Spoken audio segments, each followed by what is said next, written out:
반갑습니다. 오늘은 마스크 쓰고 법문을 하겠습니다. 아시는 분은 다 아시겠지만 지지난주에 코로나가 걸려가지고 제가 지난주 일요일날 그래서 자가격리에서 해제돼가지고 지금 해제된 지 일주일째죠. 그러니까 행정적으로는 마스크 벗고 해도 아무 문제가 없지만 그래도 혹시 모르니까 일단 쓰고 하겠습니다. 제가 코로나를 걸려보니까 그렇게 도망 다닐 게 아니다. 차라리 그냥 조심해야 되겠지만 빨리 걸리고 빨리 낫는 게 훨씬 낫구나. 이런 생각이 들었습니다. 정상으로 보면 감기와 독감 중간 수준 정도 됩니다. 독감보다 약하고 기저질환도 우리가 방송에서 이야기하는 심혈관 질환 등등등 이야기하는데 제가 이제 대표적인 심혈관 질환, 기저질환이 있는 사람인데 아무 문제 없었고요. 아마 폐 관련 기저질환이 있는 분들은 좀 조심하셔야 될 것 같습니다. 아무래도 목이나 이런 기침을 많이 하니까. 그렇지 않다면 제 개인적인 생각입니다만 이제는 더 이상 코로나 조심한다고 집에 있고 피해 다니고 그러기보다 일상생활 하면서 방역수칙 잘 지키는 게 올바른 대처법인 것 같습니다. 그래서 너무 조심한다고 가야 될 때도 안 가고 만나야 될 사람도 안 만나고 이제는 그럴 필요 없다고 봅니다. 저는 할 거 정상적으로 다 하면서 마스크만 써도 아무 문제 없습니다. 좀 후유증이 있다면 좀 사람이 조금 멍청해진 것 같아요. 좀 머리가 멍한 게 아직까지도 좀 이게 머리가 잘 안 돌아가네. 나사가 몇 개 좀 빠진 것 같은 그런 느낌이 좀. 오늘도 보면 출근할 때 연가 출근 안 했잖아요. 연가 출근도 안 하고 그 생일 부름도 잘못하면 빼먹을 뻔하고 하여튼 나사가 조금 풀린 것 같아가지고 그런 후유증이 좀 있긴 있습니다. 어쨌든 오늘도 보니까 코로나 때문인지 가뜩이나 사람들도 2년 3년 동안 코로나 때문에 안 나왔는데 막판에 또 코로나가 이렇게 끈질기게 하니까 이번에도 좀 그나마 좀 나오던 분들이 좀 줄어든 것 같아가지고 제가 드리는 코로나 환자로서 제 당부를 말씀드리자면 이제는 코로나 두려워할 필요 없다. 정상적인 생활하면서 방역수칙 잘 지키자. 본인이 무슨 폐 관련 기저질환이 있다고 하면 조심해야 되겠지만 그렇지 않다면 너무 조심할 필요 없다. 이렇게 저는 생각을 합니다. 오늘은 며칠 전에 이제 스님과 차 한잔 그 영상을 찍었는데 이제 주제가 불교식 제사는 어떻게 지내는 것인가 이런 주제로 며칠 전에 찍었습니다. 아마 다음 주나 되면 유튜브에 올라갈 것 같습니다. 여러분들 제사 여기 나오신 분들이나 이 유튜브 보고 계시는 분들 절에서 제사를 어떻게 지내는지 왜 지내는지 구체적으로는 잘 모르신다 하더라도 대략은 알고 계실 거라 이런 생각을 합니다. 오히려 이제 스님과 차 한잔에서 그런 이야기를 한 거는 불교에 대해서 모르거나 아니면 도대체 절에서 제사를 왜 지내는지 궁금해하는 이제 이런 분들을 위해서 한 거기 때문에 오늘 이 자리에서는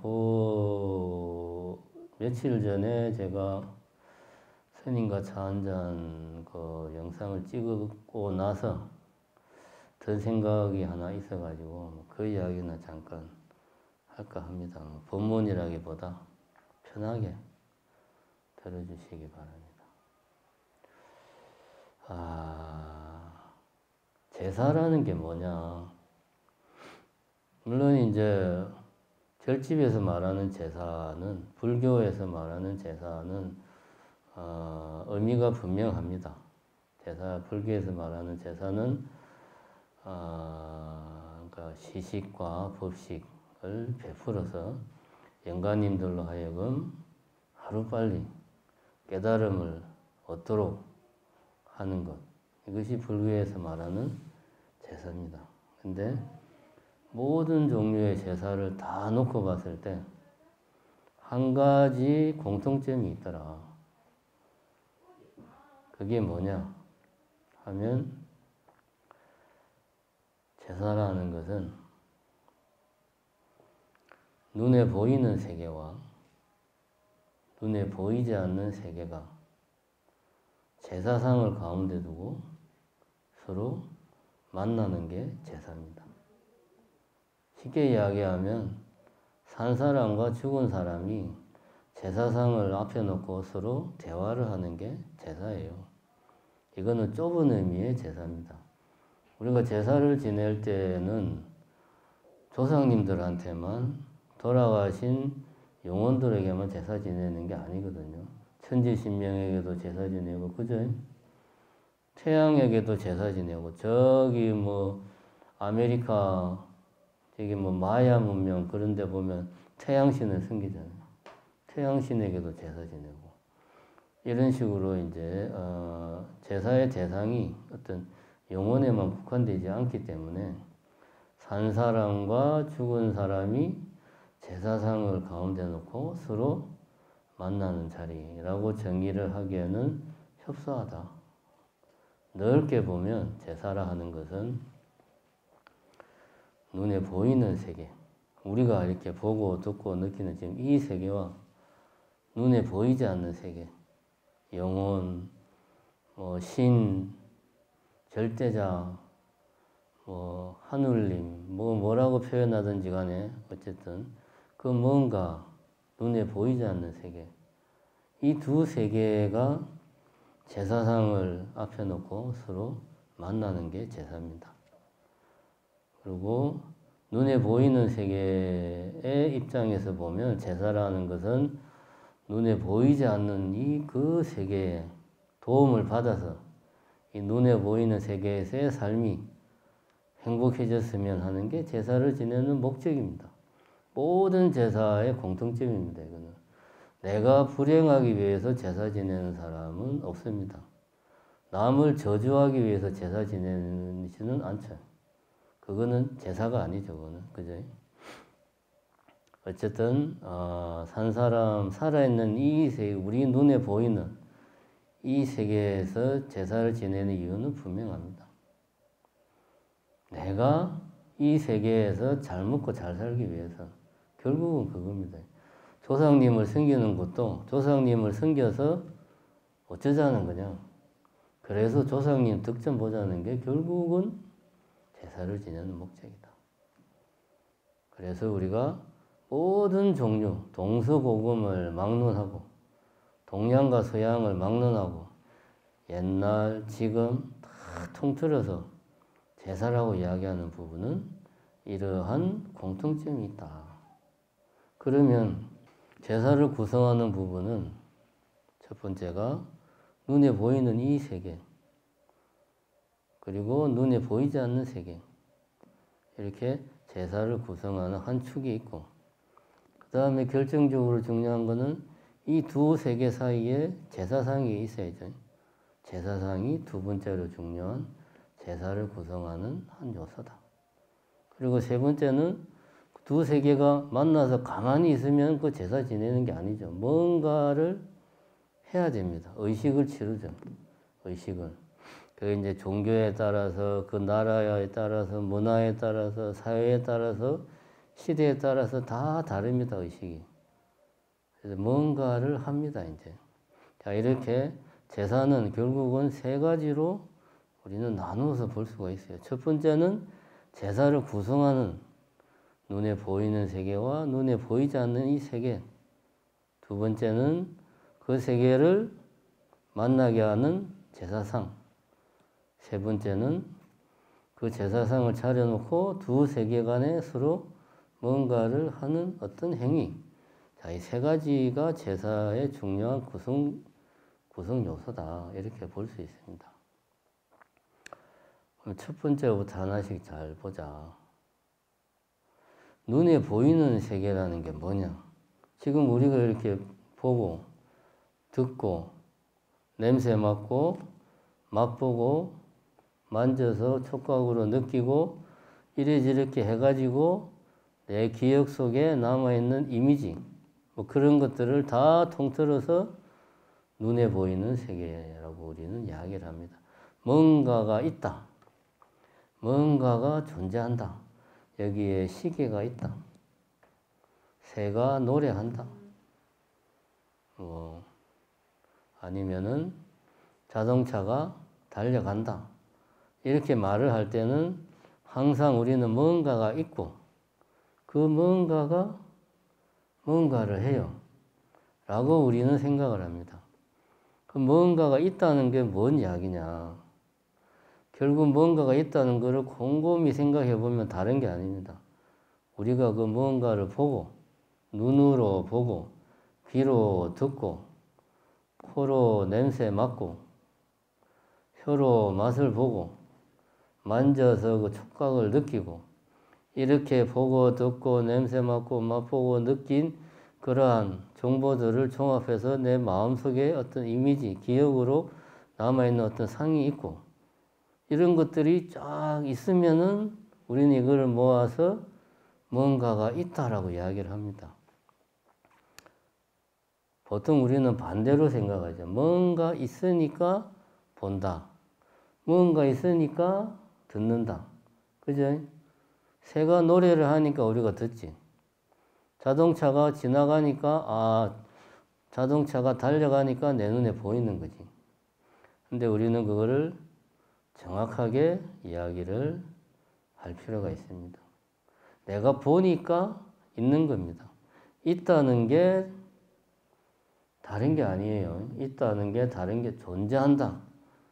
여기 시계가 있다. 산이 있다. 건물이 있다. 있다는 게 다른 게 아닙니다. 내가 보고, 듣고, 냄새 맡고, 맛보고, 촉각으로 느끼고, 그러한 것들에 대한 정보를 내가 기억 속에 담아놓고 있는 이런 정보들이 내 안에 있으면 그게 있는 겁니다. 다른 게 아니에요. 이게 눈에 보이는 세계다. 뭔가가 있으니까 내가 존재한다고 판단하는 게 아니라는 거죠. 내가 보니까 있는 겁니다. 내가 들으니까 있는 거고. 자, 그러면은 눈에 보이는 세계는 이런 거다 라고 우리가 이야기를 할 수가 있어요. 눈에 보이는 세계는 우리가 쉽게 이야기할 수 있습니다. 근데 이제 문제는 뭐냐? 눈에 보이지 않는 세계. 우리가 눈으로 볼 수 없고 눈에 보이지 않는이라는 말은 6가지 중에 한 가지를 대표적으로 이야기한 거예요. 눈으로 볼 수 없고, 귀로 들을 수 없고, 혀로 맛볼 수 없고, 그 다음에 코로 냄새 맡을 수 없고, 피부의 촉각으로 느낄 수 없고, 그러한 정보들을 종합해서 내 마음속에 어떤 만들어진 이미지가 없고, 뭐 이게 눈에 보이지 않는 세계입니다. 이 중에 뭔가가 몇 가지라도 빠져 있으면 이게 이제 눈에 보이지 않는 세계죠. 눈에 보이지 않는 세계, 우리가 상식적으로 많이 이야기하는 게 뭡니까? 귀신, 그죠? 귀신이 사람들이 제일 궁금해하는 게 뭐냐? 귀신이 진짜 있냐? 사람들이 제일 궁금해하잖아요. 그러면은 제가 아까 앞에서 이야기했듯이 귀신이 있다 없다라는 이야기는 이 말을 풀면 무슨 말이냐? 귀신이 내 눈에 보이는가? 내가 눈으로 뭔가를 봤는데 저게 귀신이구나. 내가 내 귀로 어떤 소리를 들었는데 저게 귀신이 내는 소리구나. 이런 식으로 내가 뭔가를 만졌는데 그 느낌이 귀신의 느낌이구나. 이런 것들이 있으면 그 귀신이 있는 거예요. 그래서 우리가 흔히 귀신이 있다는 증거를 뭘 많이 내세웁니까?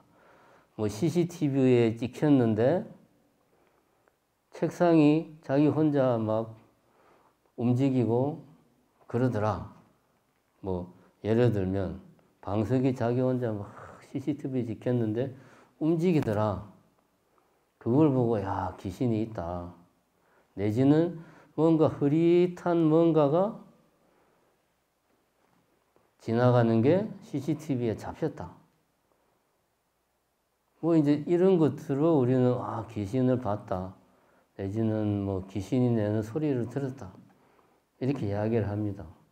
우리 눈에 보이는 세계에 사는 사람의 입장에서 뭔가가 있다라는 것은 결국은 내가 눈으로 보고 귀로 듣고 아까 말한 6가지 등등등으로 인식할 수 있느냐 없느냐 그 이야기입니다. 그러면은 눈에 보이지 않는 세계라고 하는 것은 우리의 그러한 인식 범위를 벗어나 있는 세계예요. 그러니까 벗어나 있으니까 눈에 안 보이는 겁니다. 눈에 안 보이니까 있다 없다라고 말할 수가 없죠. 그죠? 있다는 게 뭐라고 제가 아까 그랬으니까 원래부터 있는데 내가 본 게 아니고 내가 보니까 그걸 우리가 있다라고 말하는 거예요. 근데 보이지 않는 세계니까 있다 없다라는 말 자체를 할 수가 없는 거죠, 사실은. 엄밀하게 따지면. 그래서 우리는 눈에 보이지 않는 세계도 어떻게 생각한다, 우리가? 눈에 보이는 세계와 비슷한 방식으로 생각을 해요. 있기는 있는데 뭔가 조금 이 눈에 보이는 정상적인 세계와는 좀 다르게 보여지고 소리가 들리고 느껴지는 걸로 우리는 눈에 보이지 않는 세계가 있다라고 생각을 해요.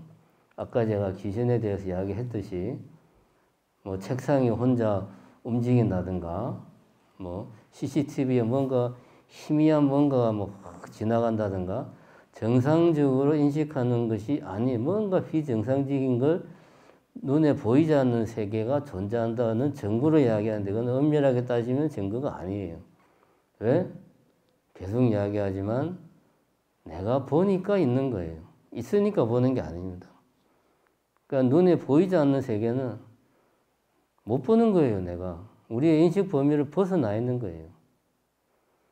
그러니까 귀신이 있다 없다라고 말하는 자체가 질문 자체가 성립이 안 되는 겁니다. 이게 누구 이야기입니까? 부처님 이야기입니다. 부처님에게 수행자들이 와서 물었어요. 내생이 존재하느냐? 영혼이 존재하는가? 뭐 예를 들면 이런 몇 가지 질문들을 부처님이 했을 때 부처님이 뭐라고 그랬습니까? 대답을 안 했어요. 있다고 말해도 틀리고 없다고 말해도 틀리니까 질문 자체가 잘못됐으니까 그래서 부처님은 그 질문에 대해서 있다 없다라고 대답을 안 하고 뭐라고 대답을 했냐? 연기법을 이야기했어요. 연기법을. 이거는 좀 뭐 복잡한 이야기니까 어쨌든 그러면 제사라고 하는 게 눈에 보이는 세계와 눈에 보이지 않는 세계 간의 만남이다. 눈에 보이는 세계는 우리가 뭐 보고 듣고 잘 아는데 그럼 눈에 보이지 않는 세계 이거 도대체 눈에 보이지 않는 세계와 어떻게 우리가 소통을 하냐? 그게 말이 되느냐? 내가 볼 수 없고 들을 수 없고 느낄 수 없으면 그거는 존재하지 않는 거 아니냐? 라고 또 단정 지을 수도 있습니다. 그러나 우리가 눈으로 볼 수 없고 우리 귀로 들을 수 없고 등등등 할 수 없지만 분명하게 뭔가가 작동하는 것들은 우리 주변에 너무나 많아요. 예를 들면 이것이 없으면 인류는 아마 이것이 사라지는 순간 인류는 며칠 안 가서 멸망할 겁니다. 뭐가 있을까요? 그런 게. 이것이 없으면 우리는 단 하루도 못 살아요. 이 세계는 극심한 혼란에 빠져가지고 아마 멸망할 거예요. 우리가 너무나 친숙하고 일상적으로 접하는 거예요. 근데 눈으로 볼 수도 없고, 귀로 들을 수도 없고, 냄새 맡을 수도 없고, 맛을 볼 수도 없고, 손으로 만질 수도 없어요. 가장 흔하면서 가장 대표적인데 그런 게 있습니다. 뭐냐? 전기. 그럼 내가 이렇게 말하면 왜 전기를 못 본다는 거냐? 번개가 바바방 치면 그 눈에 보이지 않냐? 번개는 전기가 아니에요. 그거는 뭐 예를 들면 전기의 흐름이 어떤 일정 정도 이상으로 전기가 세지면 공기 속에 뭐가 막 부딪혀 가지고 자기들끼리 빛을 내는 거지. 그게 전기는 아닙니다. 그죠? 그 다음에 내가 감전이 됐다. 예를 들면 그것도 일정 정도 이상으로 뭔가 강한 어떤 힘이 나에게 작용해서 내 신체에 변화가 생긴 거지. 내가 감전된 게 전기가 있다고 내가 그거를 느낀 건 아니거든. 그죠? 엄밀하게 따지면 그래요. 전기를 눈으로 보고 귀로 듣고 손으로 만진 사람은 아무도 없습니다. 그렇게 할 수가 없어요. 왜냐? 전기라고 하는 것은 말 그대로 저도 저런 이과 계통이 아니니까 잘 모르지만 전자의 어떤 흐름이다. 이렇게 이야기를 합니다. 흐름 그 자체, 전기, 전자의 기운, 그게 전기예요. 어떻게 우리가 말로 설명할 수도 없고, 눈으로 볼 수도 없고, 귀로 들을 수도 없어요. 그런데 전기가 없으면 당장 이 마이크도 쓸 수가 없고, 그죠? 불도 켤 수가 없고, 그렇습니다. 이게 전기의 어떤 작용이 어떤 이 마이크라는 기계와 전기의 작용이 만나서 내 소리가 크게 나오는 거예요. 그죠? 근데 나는 전기를 들을 수 없어요. 저 등도 마찬가지죠. 전기와 저 등의 어떤 장치가 만나서 빛을 많이 내는 거예요. 저 빛을 많이 내는 게 전기는 아닙니다. 근데 저런 전기가 없으면 우리는 살 수가 없어요. 현대인들은 망해요. 망합니다. 현대인들은 바로. 눈에 보이지 않는 세계가 우리 눈에 보이는 세계에 사실은 엄청난 영향을 주고 있다. 가장 대표적인 게 전기다 이거예요. 전기 엄밀하게 말하면 에너지입니다. 에너지. 우리가 전기 에너지라고 이야기하는 이것이 원래부터 그러면 전기 에너지냐? 그거 아니죠. 전기가 어떻게 만들어집니까? 수력발전소에서는 물이 위에서 밑으로 떨어지는 뭐라고 그러지? 위치 에너지. 위치 에너지가 전기 에너지로 그냥 바뀐 거예요. 화력발전소에서는 석탄을 태우잖아. 내지는 석유를 태워서. 그 열 에너지가 전기 에너지로 바뀐 겁니다. 그죠? 그 눈에 보이는 게 아니에요. 눈에 보이는 게 아니에요. 에너지라고 하는 게 눈에 보이는 게 아니에요. 어떤 기운. 이런 것들은 굳이 말하자면 어떤 눈에 보이지 않는 세계라고 우리가 이야기할 수가 있다. 뭐라고 설명할 수 없지만 그 현상은 우리 주변에 너무나 많기 때문에 겉으로 드러나는 현상은 너무나 많으니까 우리와 밀접하게 연관이 있고 또 우리의 삶을 윤택하게 해주지만 그것 자체는 우리가 볼 수도 없고 들을 수도 없고 느낄 수도 없다. 이게 눈에 보이지 않는 세계입니다. 뭐 귀신 이런 게 아니에요. 우리 일상적으로 우리가 항상 소통하고 지냅니다. 경전에서는 어떤 이야기를 하냐 하면 초기 경전, 대승불교의 초기 경전의 대표적인 게 반야신경, 금강경 그런 거죠. 초기 경전에서는 부처님이 법을 설할 때 1250명의 비구가 있어서 부처님이 1250명의 비구들에게 법을 설했다. 이렇게 시작을 하는데 뒤로 가면 법화경이나 화엄경이나 뒤로 가면은 1250명의 비구가 아니고 보살님들 수천 수만 명의 보살님들 그 다음에 천신들 그 다음에 무슨 우리 화엄경 약창경 할 때 나오는 간나라 하여튼 그런 이런 천신들 이런 다양한 눈에 보이지 않는 세계의 존재들이 수백 수천만 명이 부처님이 벌하는 법을 설하는 영축산에 다 모였다. 그래서 부처님이 그 자리에서 법을 설했다. 이렇게 이제 시작을 해요. 화엄경이나 부파경 같은 걸 보면. 그리고 이런 이야기를 어떻게 우리가 받아들여야 되는가. 그거 다 허황된 이야기다. 이렇게 생각할 수 있습니다. 그거는 그냥 문학적인 상상력으로 그냥 만들어낸 거다. 이렇게 이야기할 수도 있습니다. 그러나 우리는 이걸 좀 다른 각도에서 봐야 된다.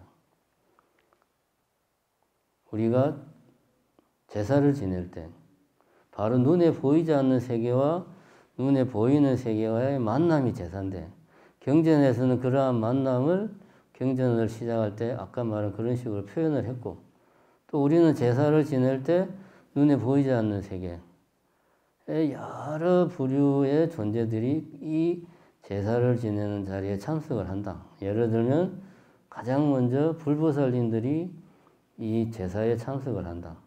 그리고 당연히 그 제사를 지내게 되는 직접적인 원인인 어떤 돌아가신 영가님도 참석을 하고, 영가님만 참석하는 게 아니고 인연이 있는 모든 영가들도 제사에 참석을 하고, 인연이 있는 모든 영가들만 제사에 참석하는 게 아니고 유주, 무주, 애혼, 고혼, 갈데 없는 영가들, 슬픈 영가들, 외로운 영가들, 온갖 영가들이 다 이 제사에 참석을 한다. 내가 비록 보지는 못하고 느끼지는 못하지만 내가 제사를 지내기 위해서 제사 이 시식을 하고 제사상을 차릴 때는 그렇게 눈에 보이지 않는 세계의 존재들이 그 자리에 다 참석을 한다 이거죠. 왜? 부처님이 와서 법을 설하는 자리니까. 제사의 자리는 눈에 보이는 세계에서는 스님이 요령을 흔들면서 연부를 하지만 눈에 보이지 않는 세계에서는 부처님이 법을 설하는 자리예요. 부처님이 법을 설하니까 경전에 나오듯이 숱한 존재들이 그 자리에 다 참석을 하는 겁니다. 왜냐하면 내가 그렇게 청했으니까, 제주인 내가 그렇게 청을 했으니까 부처님이 오시고 영가님이 오고 인연 있는 영가 모든 유주무주 애혼 고혼들이 다 그 자리에 참석을 하는 겁니다. 이것을 우리는 이해를 해야 된다. 그런 존재들이 있다 없다라고 이야기하는 것은 눈에 보이는 세계의 기준으로 내가 이해하려고 하는 거예요. 마치 귀신이 있다라는 증거로 CCTV에 뭔가 흐릿하게 지나가는 걸 내가 봤다. 그러니까 귀신이 있다. 이렇게 이야기하는 거하고 똑같은 거예요. 불보살님이 지금 여기에 있다고 해서 뭐 그거를 특수한 카메라를 찍으니까 희미한 형체가 보이고 그러니까 불보살님이 여기에 와 계신다. 이게 아닙니다. 마치 전기가 우리 주변에 우리 삶에 지대한 영향을 미치지만 우리가 전기를 볼 수도 없고 들을 수도 없고 전기 그 자체는 만질 수도 없듯이 눈에 보이지 않는 세계라고 하는 그 무엇은 사실은 우리의 인식 범위를 벗어나 있는 거지 우리의 삶과 긴밀한 영향을 가지고 있습니다. 제사라고 하는 것은 그런 눈에 보이지 않는 세계와의 소통이에요. 그런 소통을 통해서 제사를 지내는 내가 말하자면 공덕을 짓는 겁니다. 내 눈에 보이는 이 세계의 사람들, 이 존재들에게만이 아니고 눈에 보이지 않는 세계의 그 어떤 엄밀하게 말하면 존재라는 표현을 쓰면 안 되죠. 그건 있다 없다라고 말할 수 없는 영역이니까 그 무엇에 대해서 내가 공덕을 짓는 겁니다. 그것이 제사다. 이거는 무슨 이야기냐 하면 결국 우리가 제사를 지낼 때 영가님으로 하여금 깨달음을 얻게 하기 위해서 내가 시식과 법식을 그 공양을 올리는 게 제사라고 이야기를 합니다.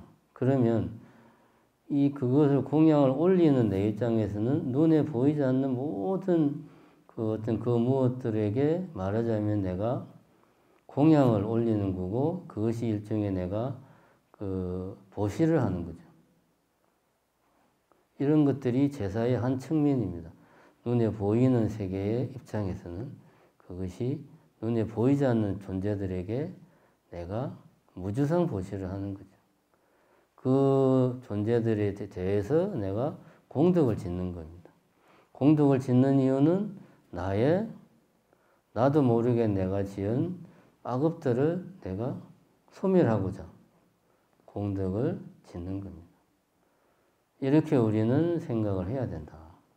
그래서 제사라는 것은 눈에 보이는 이 세계와 눈에 보이지 않는 세계 간의 소통이고 눈에 보이는 세계에 있는 이 우리 중생이 눈에 보이지 않는 세계에 보시하는 게 제사다. 1차적인 의미의 제사입니다. 두 번째로 제사라고 하는 것을 이루는 큰 것은 바로 제사상인데 불교식 제사를 지낼 때 제사상은 시식이라는 표현을 씁니다. 시식이라는 표현은 시자는 베풀 시자, 식자는 뭐 밥 식자, 음식할 때 식자, 베푸는 음식이라는 거죠. 그 불교에서 제사를 지낼 때 제사상은 그냥 예를 들면 우리가 일반적으로 밖에서 제사를 지낼 때 제사상과는 의미가 다릅니다. 밖에서 유교적으로 제사를 지낼 때는 살아생전에 조상님이 즐겨 드시던 음식을 그대로 차려서 조상님에게 음식을 대접하는 겁니다. 한 끼 잘 드십시오. 근데 아까도 이야기했지만 불교식 제사에서 제사상은 내가 보시를 하는 거예요. 누구에게? 유주무주 애원고원과 그다음에 영간인가 이 모든 분들에게 내가 보시를 하는 거예요. 그 중요한 것은 그것을 베푼다는 게 중요한 거예요. 그래서 나의 조상님이 즐겨 드시던 아주 맛있는 거든 뭐든 간에 그게 아니고 모든 눈에 보이지 않는 세계의 그 중생들에게 내가 보시를 하는 게 그게 중요한 거다. 첫 번째. 이게 그 절에서의 시식입니다. 그래서 시식, 베풀 시자를 써서 제사상이라고 한 거고 시식이라고 그런다. 두 번째는 다른 이야기는 나중에 여러분들이 스님과 차한담 보시면 나오니까 일반적인 이야기는 빼겠습니다. 그 다음에는 이제 법식이 또 중요한 구성 요소다.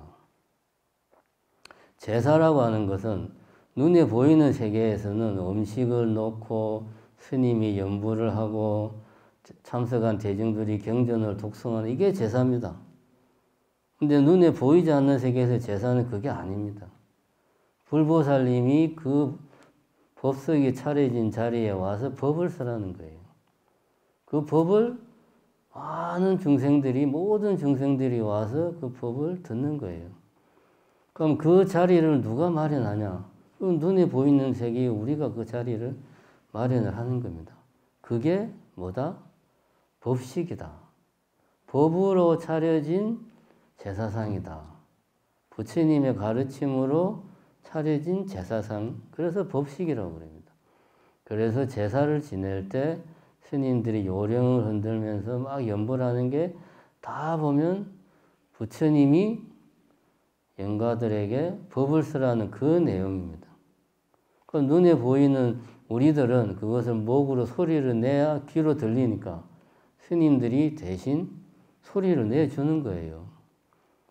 눈에 보이지 않는 세계에 불보살님이 법을 쓰라는 것을 눈에 보이는 우리들이 보고 들으려면은 누군가가 그거를 보고 들을 수 있게 해야 되니까 스님들이 그 역할을 하는 겁니다. 그래서 이제 우리 보살님들이 그래요. 어떤 스님은 머리 깎은 지 얼마 안 돼가지고 연불도 못하고 연불도 할 줄 모르고 어떤 스님은 목청이 좋아서 연불을 정말 잘해. 어떤 스님은 연불을 자기 마음대로 해. 제가 옛날에 그런 적이 있었어요. 출가해서 얼마 안 돼가지고 한 몇 년 안 됐을 때 속가집에 간 적이 있어요. 속가집에 가니까 그러니까 제 누님의 시어머니를 뭐라고 그러죠? 뭐 하여튼 누님의 시어머니가 제가 이제 가니까 우리 스님은 정말 훌륭한 스님인데 그러니까 저 말고 그 시어머니가 다니는 절의 주지 스님은 정말 훌륭한 스님이다. 왜? 연불을 너무 잘한다. 근데 스님은 연불 잘하냐? 저 연불 못하는데요. 제사 지내본 적도 없는데. 그럼 스님은 그러면 안 돼요. 연불 잘해야 돼, 스님은. 저보고 막 그러는 거예요. 그 시어머니 기준에서 훌륭한 스님은 연불 잘하는 스님이에요. 목철이 좋은 스님. 그건 뭐 타고나야지, 그거는. 어떻게 하겠습니까? 저같이 목이 안 좋은 사람은 뭐 죽어도 깨나도 못하는 거지. 이렇게 우리가 눈에 보이는, 귀로 들리는 것으로 판단하면은 안 됩니다. 눈에 보이지 않는 세계에서 부처님이 법을 쓰라는 자리다. 이런 마음으로 우리가 제사를 참석을 해야 돼요. 물론 당연히 스님이 진실한 마음으로 정성껏 열심히 연불을 잘 해야죠. 건성건성하면 안 되죠, 당연히. 그건 당연한 이야기입니다. 이렇게 우리는 두 번째로 시식과 법식, 불교식 제사에서는 시식과 법식이 있다. 제사상만 있는 게 아니다. 눈에 보이지 않는 제사상이 더 중요하다. 그걸 우리는 법식이라고 부른다. 법으로 차려진, 부처님 법으로 차려진 제사상이 더 중요하다. 그거를 명심해야 된다. 두 번째는. 세 번째는 그러면 이제 결국 제사라고 하는 것은 이 두 세계가 만나는 건데 만나서 그냥 가만히 있는 게 아니죠. 뭔가를 하죠. 이제 이거는 이제 뭐 여러분들도 뭐 아는 이야기고 잘 모르시는 분들은 그 뭐 나중에 유튜브 보면 나옵니다. 뭐 관욕도 하고 시식도 하고 장엄연불도 하고 뭐 봉송도 하고 뭘 많이 합니다. 그런 것들을 통해서 이제 서로 소통을 하는 겁니다. 가만히 있는다고 해서 이렇게 뭐가 이렇게 되는 게 아니니까. 그래서 어떤 그것이 내 마음대로 내가 하고 싶은 대로 하는 게 아니고 오랜 시간 속에서 어떤 정해진 의식이 있다 이거지. 그 의식에 따라 했을 때 그것이 더 정성이 들어가는 거고 간절해지는 거고 더 거기에 우리가 힘을 느낄 수가 있는 거죠. 의식이라고 하는 것이 그래서 존재하는 겁니다. 내가 정성을 다한다고 해서 무조건 좋은 게 아니에요. 그것이 오랜 세월 동안 검증된, 갈고 닦아진 그 의식에 따라서 했을 때 의미가 있는 겁니다. 세 번째는 그런 의식들을 통해서 두 세계가 소통을 하는구나.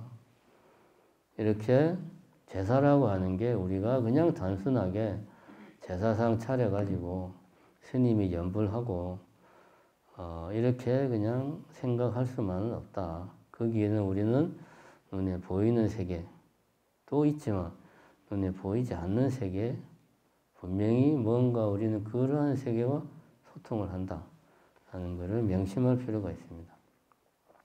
그러면은 제사의 의미를 다시 한 번 더 정리를 하자면은 이렇게 이야기를 우리가 할 수 있습니다. 결국 제사를 왜 지내는가? 물론 첫 번째는 영가님으로 하여금 어서 빨리 깨달음을 얻어서 극락왕생하게 하는 게 첫 번째입니다. 그러니까 이것은 눈에 보이지 않는 세계의 기준으로 봤을 때는 제사는 제사가 아니고 사실은 법회다 이거지, 법회. 법회를 우리가 그냥 만들어주는 거예요. 왜 법회를 여느냐? 깨치지 못한 중생들을 위해서 우리가 법회 자리를 만드는 겁니다. 근데 그 깨치지 못한 중생이 누구다? 나의 아버지, 할아버지, 어머니 등등 나와 인연 있는 영가들아 이겁니다. 그래서 눈에 보이지 않는 세계에서 제사는 그것은 깨침을 얻게 하기 위한 어떤 법의 자리다. 법석이다. 그것이 제사를 지내는 첫 번째 이유고 그럼 우리 눈에 보이는 세계에 있는 이 우리 입장에서 제사는 뭐냐? 아까도 말했지만 눈에 보이는 세계에 있는 우리 입장에서는 시식을 차리고 법식을 차리는 걸 우리가 한다 이거죠. 그렇게 해서 우리는 공덕을 짓는다 이거지.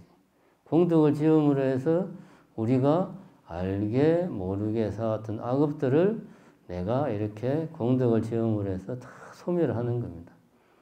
눈에 보이는 세계, 이 산자들, 우리들의 입장에서 제사는 복을 짓는 거고 악업을 소멸하는 거고, 눈에 보이지 않는 세계, 영가들이나 인연 있는 영가, 인연 없는 영가, 애혼, 고혼, 뭐 이런 영가들의 입장에서는 깨달음의 장입니다. 그게 제사다. 그러니까 뭐 제사를 많이 지내라는 이야기는 아닙니다. 필요할 때, 예를 들면 백중이다, 뭐 이럴 때 우리는 제사를 이런 의미 부여를 하고 제사를 지낼 필요가 있다. 이렇게 오늘은 이야기를 하고, 본문은 대충 이 정도로 하고요. 잠깐 공지사항을 짧게 말씀을 드리겠습니다. 지난번에 이제 운영위원회에서 이제 결의를 하기를 개근불사를 하자. 우리 대웅전 부처님이 너무 조성한 지 오래돼가지고 옷이 많이 낡았다. 근데 사실은 전주지 스님 때부터 개근불사를 하자는 이야기가 계속 나왔는데, 우리 뭐 여러분들 다 아시지만 전주지 스님 계실 때 사중에 불사가 많았잖아요. 공양감 불사도 하고 뭐 템플 스테이도 하고 사중도 오수선하고 개근불사의 정치는 소들 여력이 없었습니다. 근데 이제 지금 대략 뭐 이런저런 불사도 끝나고 또 더 이상 부처님을 저렇게 낡은 옷을 입힌 상태로 우리가 놔두는 또 참 불제자로서 할 일이 못 된다. 이런 생각이 들어서 이제 올해는 더 이상 미룰 수가 없어서 개근불사를 해야 되겠다. 라고 이제 의견들을 모아가지고 아까 이야기했듯이 이제 운영위원회에서 결의를 했습니다.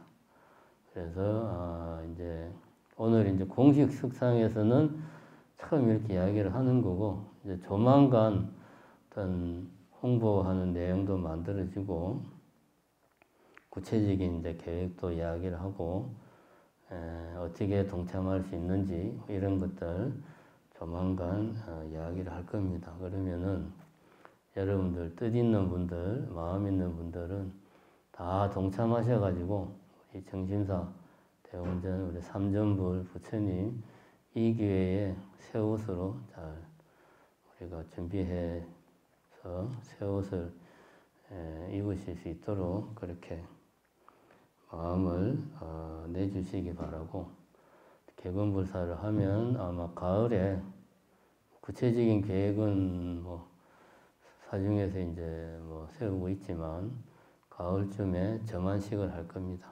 그 사이에 여러분들 수의 동참하셔가지고 정신사, 삼전불, 개근불사가 원만하게 수양될 수 있도록 그렇게 하시기 바랍니다. 올해 굳이 이제 하고자 했던 것은 다른 뭐 여러 가지 이유도 있지만, 원래는 불사는 시들이 어수선할 때 해야 됩니다. 잘 먹고 잘 살 때는 뭐 굳이 불사 뭐 하면 좋지만, 그런 때보다 세상이 태평성대에 불사하는 것보다 지금처럼 코로나가 몇 년 동안 이어지고 먹고 살기가 힘들고 살림살이가 어렵고 기름값이 막 2,000원을 넘어가고 힘듭니다, 요즘. 이런 때 불사를 해야 정성이 들어간다. 저는 그렇게 생각을 합니다. 이 불사를 하는 입장에서는 먹고 살기 좋을 때 하는 게 좋죠. 왜냐하면 사람들이 살림살이가 넉넉하니까. 근데 그럴 때 하는 거는 그렇게 포기 안 됩니다. 어려운 시절에 마음을 내어서 불사를 해야 그것이 복이 된다. 그리고 어쨌든 개근불사에 다 하면 영원히 이제 복작물로 그것이 이제 부처님 속에 다 모셔지기 때문에 또 그것이 큰 의미가 있습니다. 하시고, 아마 다음 달부터 이제 본격적인 홍보와 이제 동참을 시작할 거니까 많이 참석해 주시기, 동참해 주시기를 당부드립니다. 감사합니다.